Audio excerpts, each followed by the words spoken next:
আসসালামু আলাইকুম, welcome to my other video. কি অবস্থা, আপনারা সবাই ভালো আছেন? মাশাআল্লাহ, বিসমিল্লাহি তাওয়াক্কালতু আলাল্লাহ। দেখেন আঙ্গুর ফলনটা কীভাবে আইছে, দেখেন সব মাশাআল্লাহ, বাম্পার ফলন, বাম্পার মাশাআল্লাহ। এই গাছগুলো আসলে আমি ওই দেশে যাওয়ার আগে ভিডিওটা দিতে পারিনি, এটা কিন্তু দেশে যাওয়ার আগে আমি নিজ হাতে মানে কাটিং করে গেছিলাম। তো এই বছর ইনশাল্লাহ এটারও ভিডিও দেবো, কাটিং কীভাবে করে। মাশাল্লাহ দেখেন সব আঙ্কুর, খুব ভালো একটা ফলন হয়েছে এবার মাশাল্লাহ।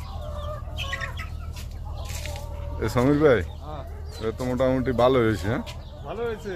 ওই পাশে মাশাল্লাহ মাশাল্লাহ, এটা হচ্ছে একটা জাত মানে সাদাটা আর কি। এটা এখনো রেডি হয়নি, দেখাই খাই দেখি কি অবস্থা। হ্যাঁ